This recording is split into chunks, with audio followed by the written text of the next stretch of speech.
vampiro, de Luigi Capuana. «No es cosa de risa», dijo Lelio Giorgi. «¿Cómo no voy a reírme?», contestó Mongeri. «Yo no creo en fantasmas. Tampoco yo creía antes. Y me gustaría no creer», prosiguió Giorgi. «Por eso he venido a verte. Tal vez tú puedas explicarme qué es lo que está amargando mi vida y destrozando mi matrimonio». «¿Qué es?», querrás decir lo que tú imaginas que es. No tienes razón. Es cierto que una alucinación es en sí misma un hecho, pero lo que representa no tiene realidad fuera de ti mismo, o, para expresarlo mejor, es la exteriorización de una sensación, una especie de proyección de ti mismo por la que tus ojos ven lo que no existe en la realidad y tus oídos oyen sonidos que nunca se han producido. Impresiones previas, con frecuencia grabadas inconscientemente, se proyectan como realidades en sueños. Todavía no sabemos cómo ni por qué. Soñamos, esa es la palabra adecuada, con los ojos abiertos. Pero hay que distinguir entre alucinaciones que duran una fracción de segundo y que no indican necesariamente un trastorno orgánico o psíquico, y aquellas de naturaleza más persistente. Pero por supuesto, este no es tu caso. Sí lo es. Es el mío y el de mi esposa. No me comprendes. Lo que los científicos llaman alucinaciones persistentes lo experimentan los locos. No necesito citarte un ejemplo. El hecho de que los dos sufran las mismas alucinaciones es simplemente un caso de inducción. Probablemente tú has influido en el sistema nervioso de tu esposa. No, ella fue la primera. Entonces eso significa que tu sistema nervioso, poseyendo una mayor receptividad, fue el influido. Y no arrugues tu poética nariz ante lo que gustas denominar mi jerga científica. Tiene sus ventajas. Si me dejaras decir algo de vez en cuando, algunas cosas es mejor no decirlas. ¿Quieres una explicación científica? Pues bien, la respuesta es que de momento no la tendrás. Estamos en el reino de las hipótesis. Una hoy, otra distinta mañana, otra distinta el día siguiente. Los artistas son gente curiosa. Cuando les parece, se burlan de la ciencia y desperdician todo lo referente a experimentos, investigación e hipótesis que le hacen avanzar. Luego llega un caso que les afecta personalmente y quieren una respuesta clara, exacta y categórica. Y hay sabios que les siguen el juego por convicción o por vanidad. Pero yo no soy uno de ellos. ¿Quieres saber la verdad sencilla y llanamente? La ciencia es la mayor demostración de nuestra ignorancia. Para calmarte puedo hablarte de alucinaciones, de inducción, de receptividad. Palabras. Cuanto más estudio, más me desespero por saber alguna vez algo con certeza.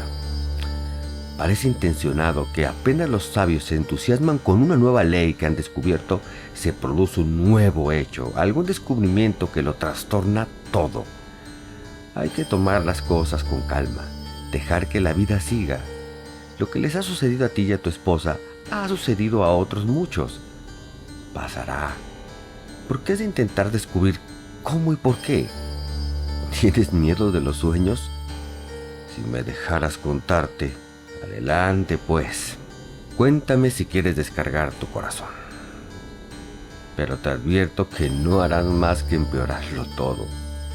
El único medio de superarlo es ocuparte en otras cosas, salir de ti mismo, buscar un nuevo demonio que arroja al viejo. Ese dicho popular encierra mucha sabiduría. Ya lo hicimos. No sirvió de nada. Los primeros signos, la primera manifestación, sucedió en el campo, en nuestra villa de Foscolara. Huimos de ella, pero la misma noche que regresamos a la ciudad. Es natural. ¿Qué distracción podrían encontrar en su propia casa?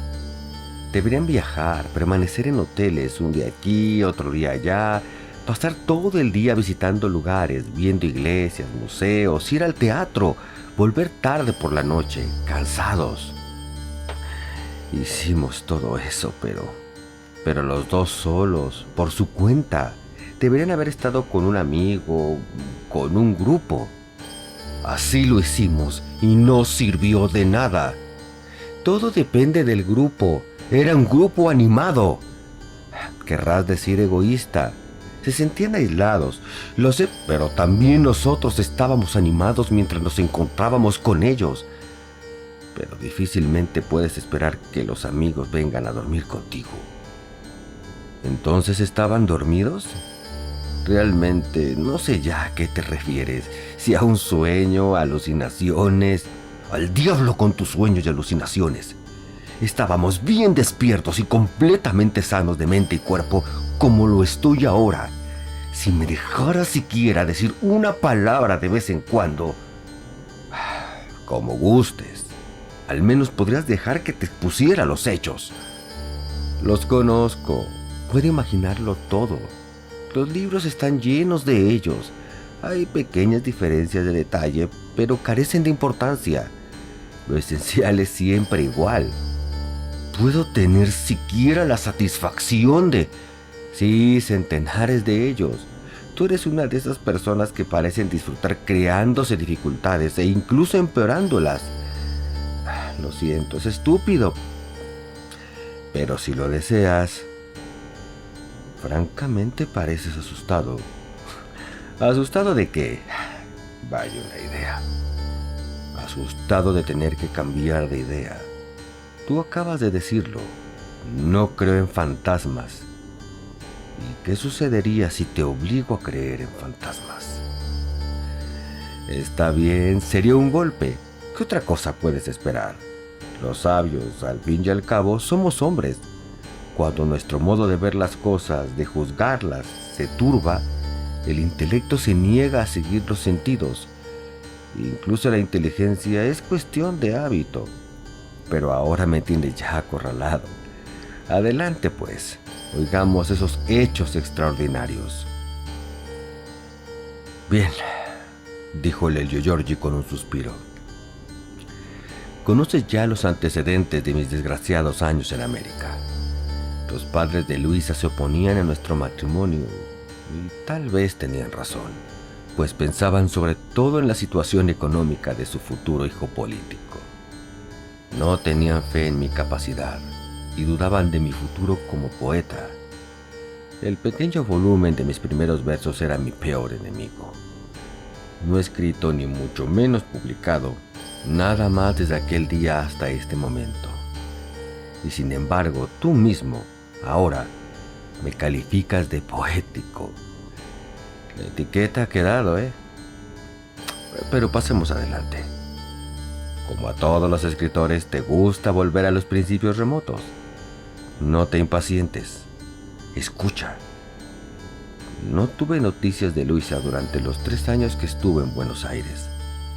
Luego llegó el testamento de aquel tío rico que no había querido saber nada de mí mientras vivió. Volví a Europa, corrí a Londres y volé aquí con 200.000 libras en el bolsillo, tan solo para descubrir que Luisa se había casado 6 meses antes. Y yo estaba tan enamorado de ella como al principio. La pobre muchacha debió ceder a las presiones de su familia. En aquellos momentos hubiera hecho cualquier cosa. Todos esos detalles son importantes. Fui, sin embargo, lo bastante estúpido para escribirle una carta llena de reproches violentos.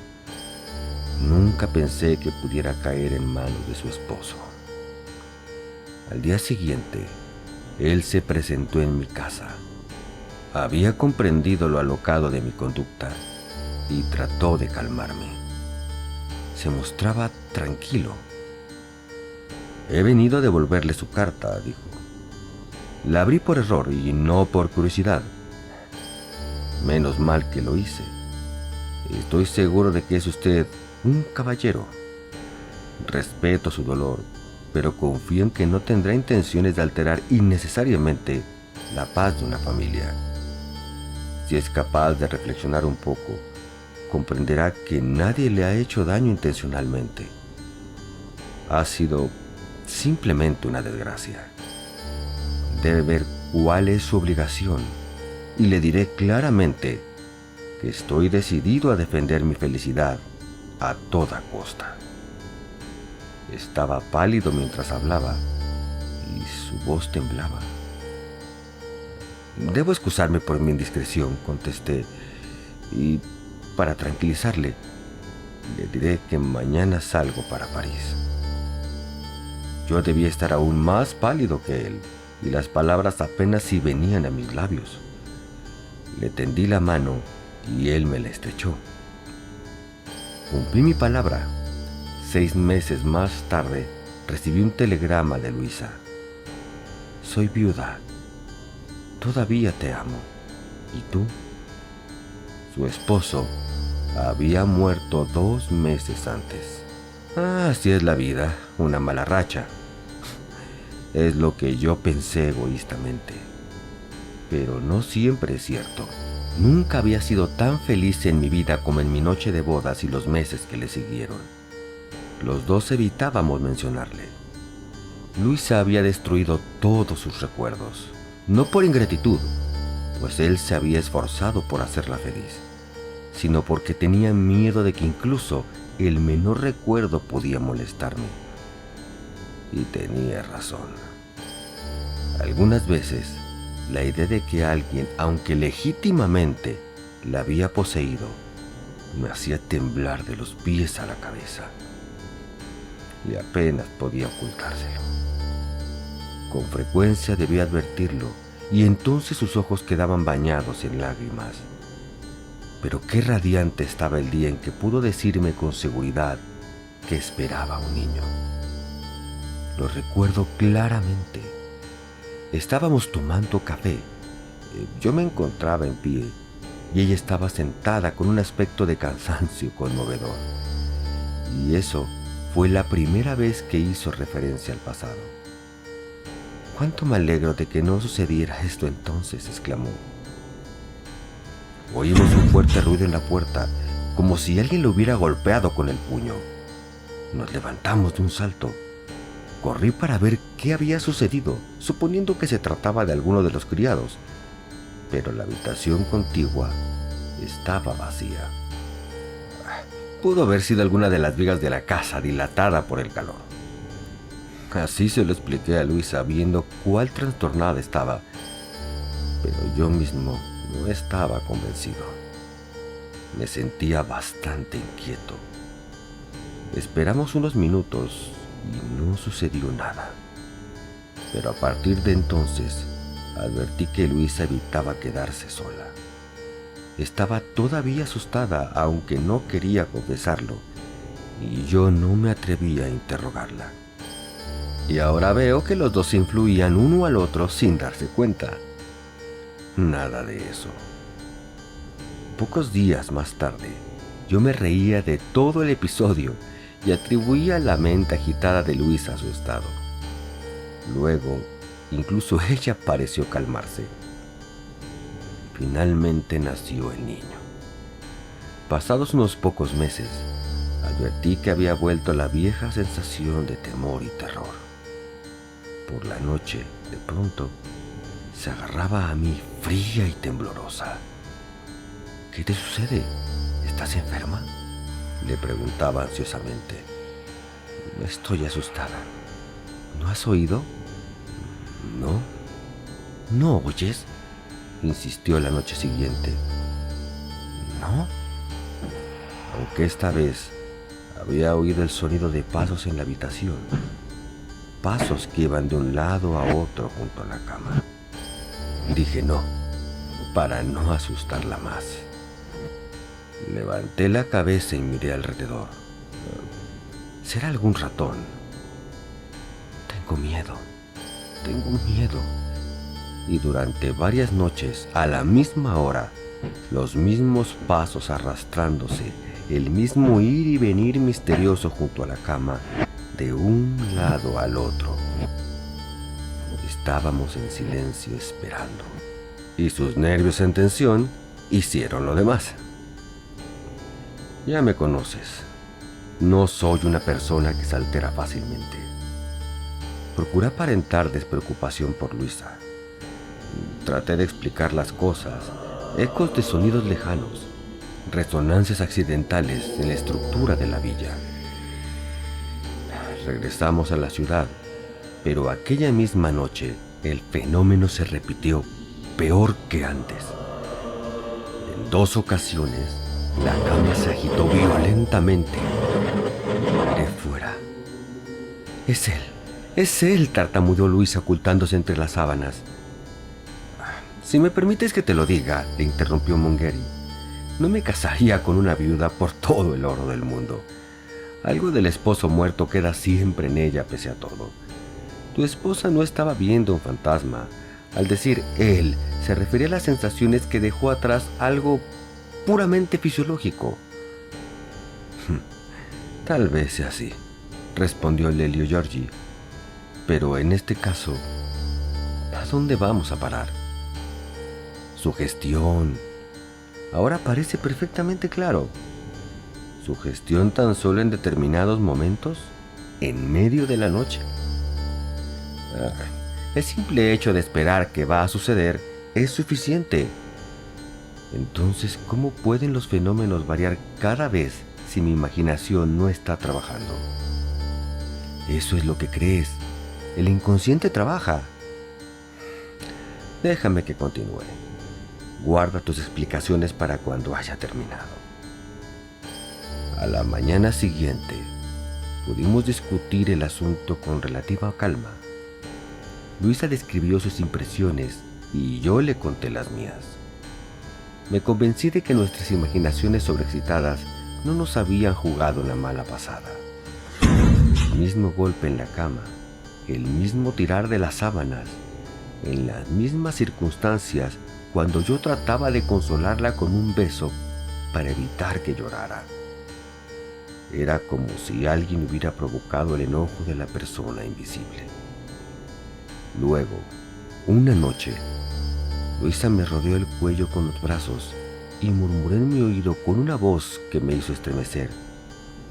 Está hablando. ¿Qué dice? No pude oírle. Ahora dice, eres mía. Y aunque la sujeté fuertemente, la sentí arrastrada violentamente lejos de mí por 2 manos poderosas, y pese a su resistencia, tuvo que ceder. ¿Qué resistencia iba ella a poner a lo que sin duda era su propia conducta? Bien, pero yo lo sentía también. Una cosa trataba de impedir que ella se pusiera en contacto conmigo. La vi retroceder con una sacudida. Luego intentó ponerse en pie e ir hacia el niño que dormía en la cuna al pie de la cama. Después oímos que las ruedas de la cuna rechinaban y la vi lanzada a través de la habitación con las ropas volando en todas direcciones. Eso no era una alucinación. Recogimos las cosas, arreglamos la cuna y al momento todo volaba de nuevo por el aire, en tanto que el bebé lloraba de terror. 3 noches más tarde fue incluso peor. Luisa parecía sometida enteramente a un hechizo. Parecía no darse cuenta de mi presencia cuando le hablaba, como si yo no estuviera ahí. Parecía estar hablando con él, y por las respuestas pude deducir lo que le decía. ¿Pero es culpa mía que estés muerto? No, ¿cómo puedes pensar eso? ¿Yo envenenarte? Eso es monstruoso. ¿Y qué daño ha podido hacerte el niño? Pero, ¿por qué eres desgraciado? He rezado por ti. ¿Por qué no aceptas mis plegarias? Me quieres a mí, pero ¿cómo puedes quererme si estás muerto? Intenté sin éxito sacarla del trance. Por fin volvió en sí. ¿Has oído eso?, dijo. Dice que le envenené. Tú no creerás eso de mí. Oh, Dios, ¿qué va a suceder con el niño? ¿Le matará, lo oíste? No oí nada, pero me daba perfecta cuenta de que Luisa no desvariaba. Lloraba abrazada al niño. ¿Qué podemos hacer? ¿Qué podemos hacer? Pero el niño estaba bien. Eso debió tranquilizarla. ¿Qué podías esperar? Estas cosas turbarían incluso a la persona más firme. Yo mismo no soy supersticioso, pero tampoco soy libre pensador. Simplemente no dedico demasiado tiempo a la religión. Pero en un caso como este, cuando mi esposa dijo, rezaré por ti, naturalmente pensé en llamar a un sacerdote. ¿La hiciste exorcizar? No, pero hicimos que bendijera la casa y la rociara con agua bendita, más para consolar a la pobre Luisa, si realmente se trataba de un caso de nervios que por otra cosa. Luisa es una persona religiosa. Puedes reírte, pero me gustaría saber qué habrías hecho tú en mi lugar. ¿Y qué sucedió con el agua bendita? Inútil. No produjo el menor efecto. Sin embargo, no era una mala idea. Algunas enfermedades nerviosas pueden curarse de ese modo. Se dio el caso de un hombre que creía que su nariz se iba alargando. El médico realizó todos los movimientos de una operación sin hacer realmente nada y el hombre se curó. Pero el agua bendita en realidad empeoró las cosas. La noche siguiente, Dios mío, no me atrevo ni a recordarlo. Esta vez dirigió al parecer toda su ira contra el niño. Fue horrible cuando Luisa vio, o creyó que veía, vio y yo también lo vi. No podía acercarse a la cuna pues algo la retenía. Estaba allí tendiendo sus manos hacia el niño mientras esa cosa, ella me lo describió, se inclinaba sobre el bebé y hacía algo horrible.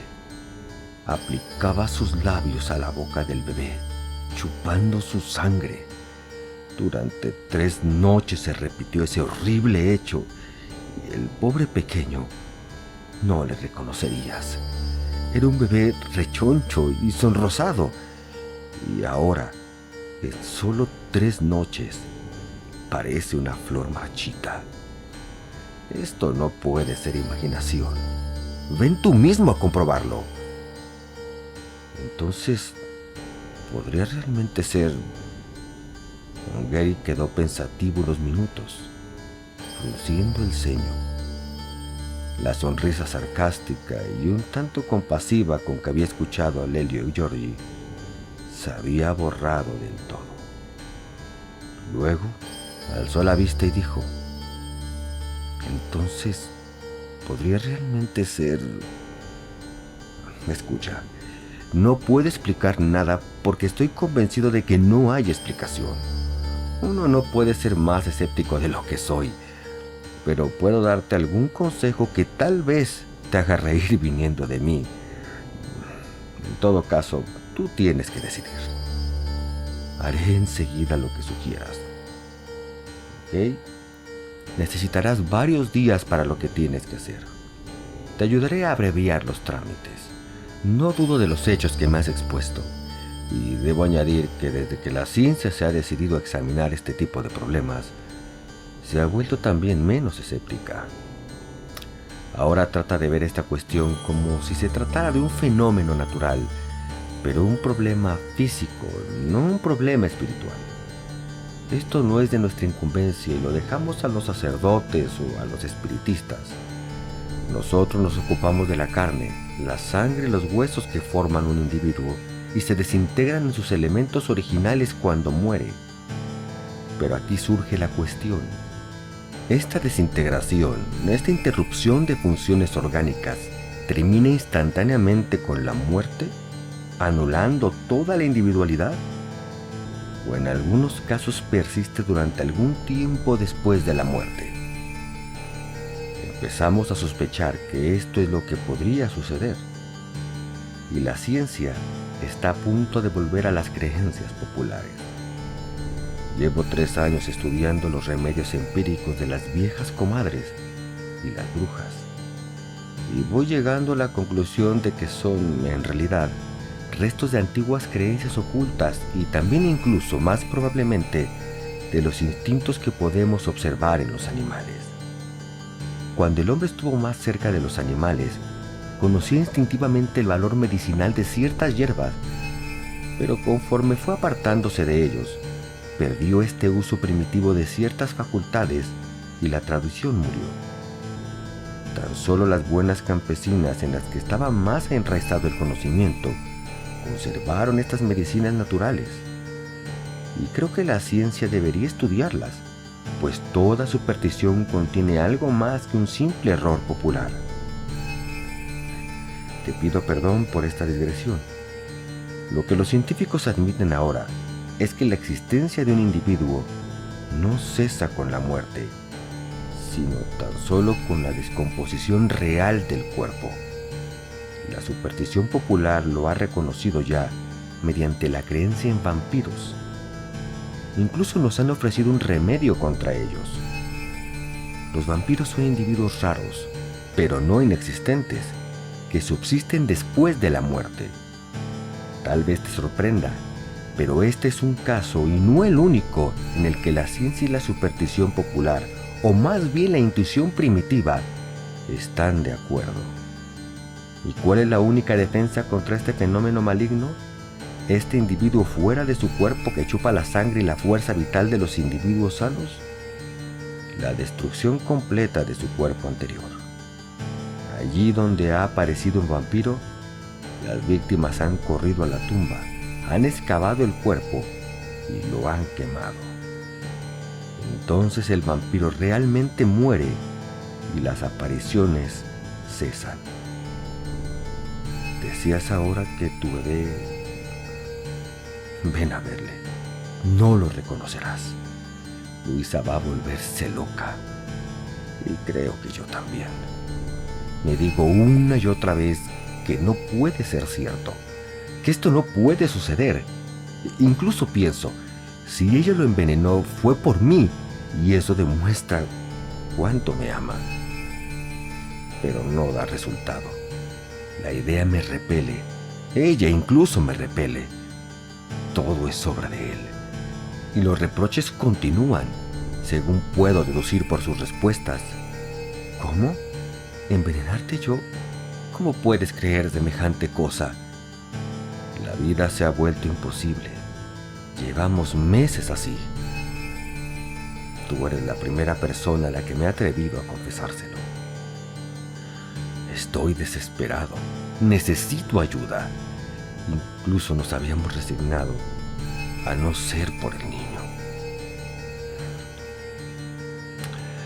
Como amigo y científico, te daré este consejo. Haz quemar el cadáver. Tu esposa obtendrá fácilmente el permiso y yo te ayudaré a acelerar los trámites. Y la propia ciencia no se avergonzará de recurrir a métodos un tanto populares, probando un remedio que puede parecer solo una superstición y buscando la verdad por métodos nada convencionales. Quema el cadáver. ¿En serio?, añadió viendo en la mirada de su amigo que éste temía que le estuviera tratando como una persona ignorante. «Pero, ¿qué sucederá con el niño?», exclamó Lelio Giorgi retorciendo las manos. «Una noche perdí la calma y me arrojé sobre él gritando, ¡fuera! ¡Por el amor de Dios, fuera!». Pero me encontré detenido, incapaz de moverme, murmurando mientras las palabras se secaban en mi garganta. No puedes imaginarlo. ¿Me permites que te acompañe esta noche? No me atreví a pedirte este favor, pero tal vez esto le altere todavía más. ¿Quieres aplazarlo hasta mañana? Pero al día siguiente volvió en un estado tan lastimoso que Mongeri se preguntó si se habría realmente vuelto loco. «Lo sabe», tartamudeó Lelio Giorgi. «Dios mío, qué noche. Juró que haría las cosas más terribles y nos atrevíamos a...». «Esa es razón de más para hacerlo», respondió Mongeri. «Si hubieras visto a la cuna lanzada de un lado al otro, no sé cómo el pobre bebé ha sobrevivido. Luisa tuvo que arrodillarse ante él llorando. Seré tuya, toda tuya, pero por favor no le hagas daño al bebé». En ese momento sentí que todos mis lazos con ella se habían roto, que le pertenecía de nuevo a él, no a mí. «Cálmate. Nos liberaremos de él. Deja que vaya a tu casa esta noche. Gary marchó con Georgie, convencido de que su presencia alejaría al vampiro. Siempre sucede así. Una fuerza neutra, indiferente, contrarresta esa cosa desconocida. No sabemos todavía cómo ni por qué, pero la observación continua y el estudio lo descubrirán. Durante las primeras horas de la noche, así pareció suceder. Luisa miraba ansiosamente en derredor, pero nada sucedía. El niño dormía tranquilo en su cuna, pálido y macilento. Lelio y Georgie se esforzaba por ocultar su preocupación, pero miraba constantemente a su esposa y al satisfecho Mungeri. La conversación giraba sobre diversos temas. Mungeri estaba describiendo un incidente divertido de sus vacaciones pasadas. Era un buen conversador, sin nada de su pomposidad profesional, y esperaba distraer la atención de los dos de modo que, si el fenómeno ocurría, pudiera observarlo sin verse interrumpido, cuando de pronto, al mirar a la cuna, advirtió un ligero movimiento que no podía haber sido producido por los padres, ya que los dos estaban sentados al otro lado de la habitación. Se detuvo y se puso en pie de un salto. Para entonces, ellos habían seguido su mirada hacia la cuna, que se movía con cierta violencia. Luisa gritó: «¡Dios mío, mi pobre bebé!», y corrió a la cuna, pero se sintió detenida y cayó de nuevo sobre el sofá. Pálida como la muerte, abrió los ojos llena de terror y murmuró algo ininteligible, dando la impresión de que estaba a punto de ahogarse. «No es nada», dijo Mungeri, levantándose a su vez y cogiendo la mano de Lelio, que temblaba de terror. Luego Luisa, con un violento estremecimiento, volvió a la normalidad, aunque tenía su atención fija en una persona invisible, escuchando palabras que ellos no oían, pero que podían deducir por el sentido de sus respuestas. «¿Por qué dices que querés hacerte daño? Pero he rezado por ti». No puedo hacer nada para eso, pues estás muerto. Pero, ¿cómo dices que te he envenenado si no estás muerto? ¿Estaba yo de acuerdo con él? ¿Que él me envió el veneno? ¿Cómo puedes? He cumplido mi promesa, lo hice. Es absurdo. Está bien, no volveré a decir que estás muerto. No, nunca más. Este es un caso de trance espontáneo, dijo Mungeri. Déjamela a mí. Cogió a Luisa por las muñecas y le dijo en voz alta: «Vuelve en ti». Ante el sonido de la voz, fuerte, enojada y masculina con que ella contestó, Mungeri retrocedió. Ella se había erguido con una expresión tan dura y truculenta que parecía otra persona. Su belleza suave y tímida se había desvanecido. ¿Por qué interviene usted? ¿Qué quiere? Mungeri trató de dominarse. La reserva habitual del científico podía haberle hecho temer que también él se encontraba bajo la influencia de una imaginación excitada, a no ser por la vista de la cuna moviéndose de un lado al otro, y este fenómeno misterioso y repentino de la personificación del fantasma. Se irguió indignado por haberse dejado sorprender por esa voz ronca, masculina, y dijo enérgicamente: «Detente, detente enseguida». Había un acento tal de mando en su voz que le pareció suficiente para dominar la mente de la mujer, por lo que quedó sorprendido ante la risa sardónica con que ella contestó. «Detente enseguida», replicó en tono aún más severo. «Ah, otro envenenador. También usted estaba complicado en esto». «Eso es mentira». Mungeri no pudo evitar el contestar como si se tratara de una persona viva. Su mente, ya inquieta pese a su esfuerzo para conservar la calma y mostrarse imparcial, recibió otra sorpresa al sentirse golpeado 2 veces en el hombro por un puño invisible, y volviéndose hacia la lámpara, vio recortada contra la luz una mano gris y macilenta que parecía formada por el humo de una vela. ¿Lo ves? ¿Lo ves?, exclamó Georgie con la voz transformada en un sollozo. De pronto todo cesó.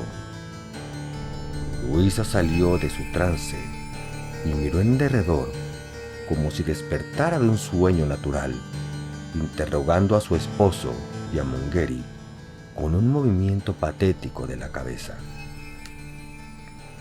Ellos estaban también sorprendidos y miraban en derredor sin habla, abrumados por la sensación de paz y serenidad. Ninguno se atrevía a interrumpir el silencio. Tan solo un débil gemido que procedía de la cuna les hizo volverse en esa dirección.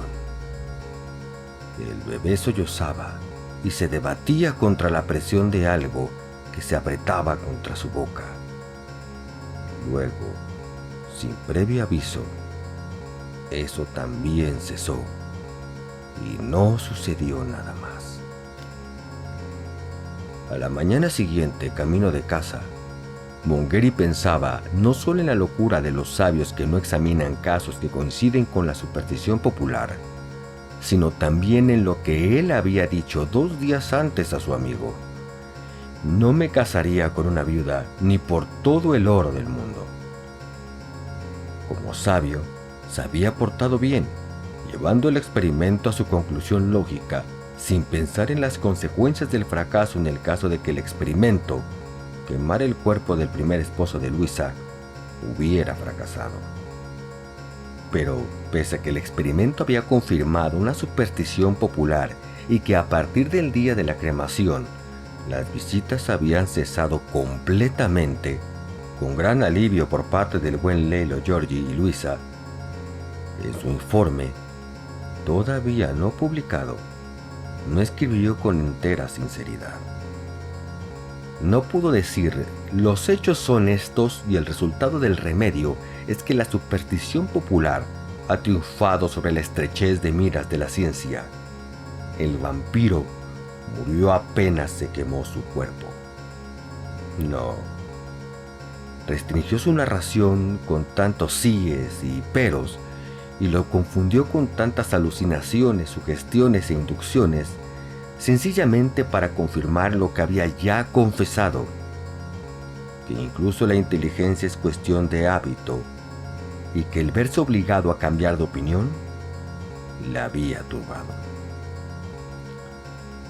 Y lo que es todavía más curioso, su propia vida se volvió un tanto incoherente, pues él, que anteriormente había jurado que no se casaría con una viuda ni por todo el oro del mundo, se casó con una viuda por mucho menos, por una simple pensión de 7,000 libras. Y cuando su amigo Lelio Georgie observó ingenuamente: ¿cómo? ¿Tú?